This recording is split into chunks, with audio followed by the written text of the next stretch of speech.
জাপানে জন্ম কিংবা বেড়ে ওঠা হলেও সাফওয়ান সেনাইকে আমি প্রথম যে ভাষাটা শেখাই সেটা ছিল বাংলা ভাষা। সুহানাকে আমার সেরকমই প্ল্যান যে আমি ওকে প্রথমে বাংলা ভাষা শেখাবো, কিন্তু তার ভাই বোন সারাক্ষণ জাপানিজ বলতে বলতে জানি না আমাকে সেই কাজ করতে দেবে কিনা। অনেক অনেক কাপড় আমাকে ইনবক্স করেন আমি যেন সুহানার খাবারের জার্নিটা আপনাদের সাথে শেয়ার করি। আমি ওকে ব্রেস্ট ফিডিং করাই নাকি ওকে ফর্মুলা দিচ্ছি, বা ও কীভাবে খাচ্ছে, প্রিম্যাচিউর বেবিদের কী ধরনের টেক কেয়ার করা উচিত, ওদের খাওয়া দাওয়াটা কেমন করা উচিত, এই সব কিছু নিয়েই। তো ভাবলাম আজকে ছোট্ট করে ব্লগ আকারে আপনার সাথে ডিটেলস শেয়ার করি। আসসালামু আলাইকুম, কেমন আছেন সবাই? মাশাআল্লাহ, যে ঠান্ডা পড়ছে জাপানে আর বলার মতো না। বাইরে তো একদম কনকনে ঠান্ডা। এই ঠান্ডার ভিতরে না ইচ্ছা করে কম্বলের মধ্যে থেকে বের হইতে, আর না ইচ্ছা করে কোনো কাজে যাইতে। আমি জাস্ট বাসার সামনে কিছুক্ষণ রোদ পোহাইতেছিলাম। বলেন তো এই কলিটা কিসের? গাছ দেখে অবশ্য বুঝে ফেলছেন এটা হচ্ছে অ্যালোভেরার ফুল। সানায়া, তুমি কি করো? সুহানাকে বসাচ্ছি। ও তোমার কি হয় তুমি জানো? সুহানা তোমার কি হয়? ইমোতো। বাংলায় কি বলে? ছোট বোন। এই যে আমি, এটা কি হয় তোমার? তোমাকে কি বলে ডাকবে? আপু বলবে না, অনেকটা। ও কি আগে বাংলায় কথা বলবে নাকি জাপানিজে কথা বলবে? জাপানিজ। নো নো নো, বাংলায় বলতে হবে।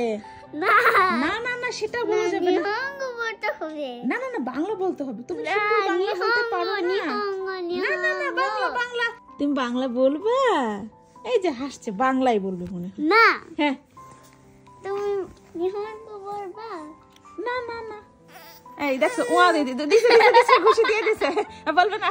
এই বড় দুইজনের যন্ত্রণায় সুহানাকে বাংলা যে কতটা শেখাইতে পারবো সেটা নিয়ে আমি এখন দুশ্চিন্তায় আছি। সুহানা কিন্তু ইদানিং বেশ চালাক হয়ে গেছে। এখন যখন ওকে রেখে আমি ক্লাসের দিকে যাই, ও ঠিক বোঝে যে ওকে রেখে এখন আমি চলে যাব। এত হাসানোর চেষ্টা করি, ওই সময় একটু হাসবে না, একদম গোমরা মুখে তাকায় থাকে। বাইরে এত বাতাস, আমি একদম ওন্নাটা মনে হয় নাকে মুখে পেঁচায় নিছি। আর ওদিকে দেখেন এই মহিলার বয়স আর না হলেও 90-এর উপর। কি আরামসে হাঁটছে, মনে হয় খুবই এনজয় করতেছে আর ছোট ছোট স্টেপ দিচ্ছে। আসলে জাপানিজদের কাছেই শেখা উচিত সেলফ লাভ কাকে বলে। ওরা নিজেদেরকে ভালো রাখার জন্য, ফিট রাখার জন্য, সুস্থ থাকার জন্য এত পরিশ্রম করে। দেখবেন এই বৃদ্ধ বয়সে ওরা সারাদিন খেতে কাজ করছে, এই কাজ করছে, ওই কাজ করছে, মানে সারাক্ষণ কিছু না কিছু নিয়ে ব্যস্ত, শুধুমাত্র যাতে নিজেরা ফিট থাকে, সুস্থ থাকে, ভালো থাকে। আর এদিকে হালকা একটু ঠান্ডা পড়ার পরেই আমাদের একদম লেপের তল থেকে বেরিয়ে হইতে ইচ্ছা করে না। আজকে আপনাদের সাথে আমি একটু ডিটেলসে শেয়ার করি যে সুহানাকে জন্মের পর থেকে আমি কিভাবে খাওয়াচ্ছি। জন্মের পর থেকেই সুহানাকে আমি ব্রেস্ট ফিডিং করাচ্ছি, এবং সেটা আমি যেহেতু ওকে ডিরেক্ট দিতে পারিনি, কারণ ও অনেক ছোট ছিল, ও ডিরেক্ট খেতে পারতো না, এই কারণে আমাকে পাম্পার ইউজ করতে হয়েছে। আর এই যে ফিডারগুলো দেখতে পাচ্ছেন, এই ফিডারগুলো হচ্ছে খুবই ছোট সাইজের, এখানে 120 ml এর মতো মনে হয়। আর এই ফিডারগুলো না মূলত হাসপাতালে ব্যবহার করে। হাসপাতালে যখন ওকে খাওয়াইছি সবসময় এটাতে করেই খাওয়াইছি, যে কারণে আমার মনে হলো যে ওকে বাসায় এনেও যেন আমি এটাতেই দিতে পারি, যেহেতু একটা লম্বা সময় ও এই ফিডার খেয়ে অভ্যস্ত, ও হয়তো এটা খেতেই বেশি স্বাচ্ছন্দ্য বোধ করবে। ওইটা মূলত দোকানে কিনতে পাওয়া যায় না, কারণ হচ্ছে এটার না এই যে নিপলের উপরে কোনো ক্যাপ নাই, এটা হচ্ছে এটার একটা প্রবলেম। আমি যখন বাইরে যাই তখন আমি মানে র্যাপিং পেপার দিয়ে মোড়ায় নিয়ে যাই, কারণ ও এটা ছাড়া আসলে খায় না। আর এটা হচ্ছে ইলেকট্রিক ব্রেস্ট ফিডিং পাম্প বা মেশিন, যেটাই বলেন না কেন। এটা আমাকে খুবই হেল্প করছে সুহানাকে ব্রেস্ট ফিডিং করানোর জন্য। যেহেতু ও প্রিম্যাচিউর ছিল, ও খুবই ছোট ছিল, ডিরেক্ট ও খেতে পারতো না। সুহানা হওয়ার পরের দিন থেকেই আমাকে হাসপাতাল থেকে শিখিয়ে দিয়েছিল যে দিনে 8 বার করে মাস্ট পাম্প করতে হবে। ফার্স্টে 5 মিনিট 5 মিনিট, এরপরে 10 মিনিট 10 মিনিট, এভাবে আমি দিনে 8 বার পাম্প করতাম প্রত্যেক 3 ঘন্টা পর পরে। ব্রেস্ট মিল্কের ফ্লোটা কিন্তু অনেকটা বেবি সাক করার সাথে হচ্ছে রিলেটেড। যদি বেবি না খায় তাহলে কিন্তু আস্তে আস্তে মিল্কের যে ফ্লো এটা কমে যায়, যে কারণে আপনাকে ডেইলি পাম্প করতে হবে মিনিমাম 8 বার, যাতে কোনোভাবেই এটা ফ্লোটা না কমে। কারণ বেবি যখন বড় হবে আস্তে আস্তে ডিরেক্ট খাওয়া শিখবে, তার আগ পর্যন্ত যাতে ফ্লোটা থাকে, না হলে কিন্তু আস্তে আস্তে শুকায় যাবে। বা যাদের ফ্লো থাকে না তাদের জন্য কিন্তু যদি আপনার পাম্পারটা ব্যবহার করেন তখন কিন্তু ব্রেস্ট মিল্কের ফ্লো বাড়ে। আর যাদের ফ্লো থাকে তারা যদি এরকম পাম্প করে করে আপনারা জিপার ব্যাগে করে রেখে দেন, ওটা কিন্তু 1 মাস পর্যন্ত ডিপে রাখা যায়। এটা একটা রিচার্জেবল মেশিন, কাজে এটাকে একবার ব্যবহারের পরে 3-4 ঘন্টা মনে হয় এটাকে চার্জ করতে হয়, ডিপেন্ড করে এক একটা মেশিন এক এক রকম হয়তো। বা ইলেকট্রিক পাম্পার আর ম্যানুয়াল পাম্পারের ভিতরে কিন্তু পার্থক্য আছে। ম্যানুয়ালগুলো যেটা হয় যে প্রেশারটা না কন্ট্রোল করা যায় না, হাত দিয়ে যেহেতু করতে হয় অনেক সময় অনেক ব্যথা হয়ে যায়। কিন্তু এই জিনিসটা ব্যবহার করলে যেটা সবচেয়ে আমি সুবিধা পেয়েছি সেটা হচ্ছে এটার প্রেশারটা কন্ট্রোল করে। এখানে অনেকগুলো স্টেপ থাকে, 3, 4, 5, 6, 7, 8, আপনার প্রয়োজন অনুযায়ী আপনি প্রেশারটা কন্ট্রোল করতে পারবেন। বাই দ্য ওয়ে, বাংলাদেশে যারা এই মেশিনটা খুঁজছেন আপনারা সবাই রেইনবো কালেকশনে যোগাযোগ করতে পারেন। ওনাদের কাছে কিন্তু অনেক ধরনের এরকম ইলেকট্রিক পাম্পার আছে, সেই সাথে একটা নিউবর্ন বেবির যা যা প্রয়োজন হয় তার সবকিছু আপনারা এই একটা পেজের মধ্যেই পেয়ে যাবেন। পেজটা কিন্তু অবশ্যই ফলো করতে ভুলবেন না। স্টোরেজ করার সময় অবশ্যই এখানে নাম এবং ডেট লেখার জায়গা থাকে, স্টিকার থাকে, সেটা লাগা এখানে রেখে দিতে হয়, যাতে আপনি ফ্রিজে রাখার পরে বুঝতে বুঝতে পারেন যে কোনটা আপনি কোন ডেটে রাখলেন। এভাবে আপনি মাসখানেকও রাখতে পারবেন, কারণ অনেক সময় দেখা যায় কি বেবি অনেক ছোট থাকে, অল্প করে খায় কিন্তু মায়ের ফ্লো অনেক বেশি থাকে,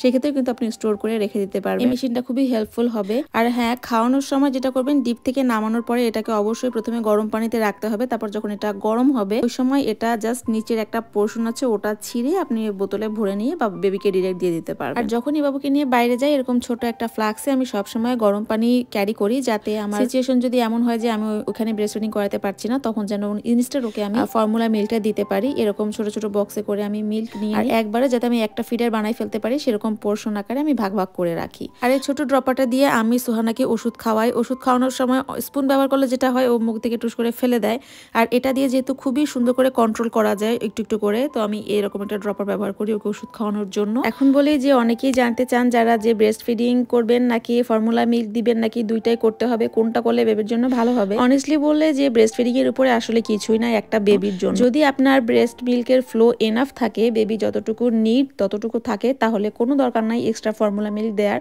তবে আপনি যদি মনে করেন যে আপনার মিল্কের ফ্লোটা বেবির জন্য সাফিসিয়েন্ট না, সেই ক্ষেত্রে আপনি তাকে ফর্মুলা মিল্ক দিতে পারেন। আর ফর্মুলা মিল্ক তো 0 সাইজ মানে একদম ছোট বয়স থেকেই দেওয়া যায়। একটা প্রশ্ন একদিন একটা আপু বলেছিল যে বাবুকে যে ওষুধটা খাওয়াচ্ছি সেটা কি ওষুধ, ওইটা কি উনি খাওয়াতে পারবে কিনা। আমার বাবু যেহেতু অনেক ছোট হয়েছিল, এত তাড়াতাড়ি রিকভার করলো কিভাবে, ওই ওষুধটাতে কি বাচ্চারা ওয়েট গেইন করে। আসলে দেখেন আমরা এত ছোট বয়স থেকেই বাচ্চার সুস্থ থাকাকে তার ওয়েটের সাথে কম্পেয়ার করি, আসলে কিন্তু এরকম কিছু না।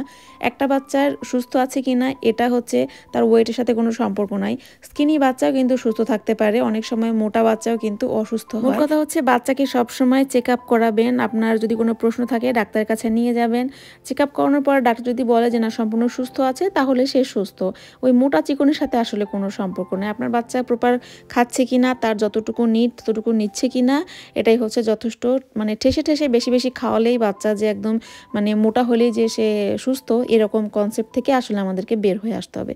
বাই দ্য ওয়ে, এই যে মূলাটা কাটতেছে এটা সাফওয়ানের স্কুল থেকে যে কয়দিন আগে মূলা দিছিল সেই মূলা। এই মূলা নিয়ে বিশাল এক কাহিনী হয়ে গেছে।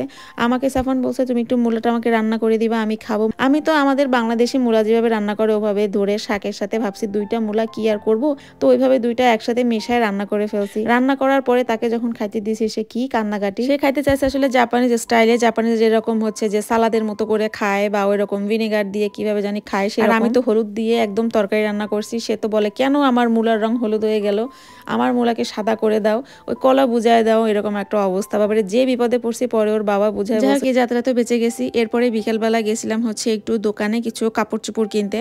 আমাদের নেক্সট উইকে এক বাসায় দাওয়াত আছে, তো সেই বাবুদের জন্য একটু কাপড় চোপড় কিনবো।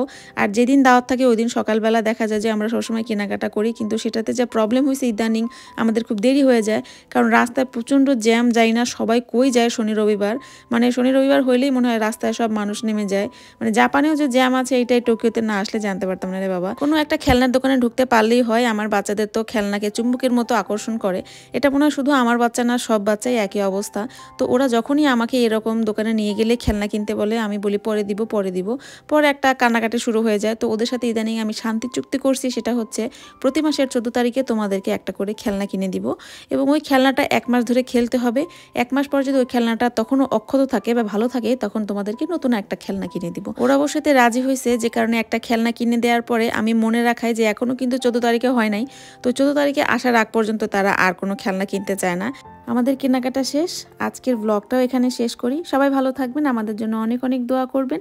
আজকের মতো আল্লাহ হাফেজ।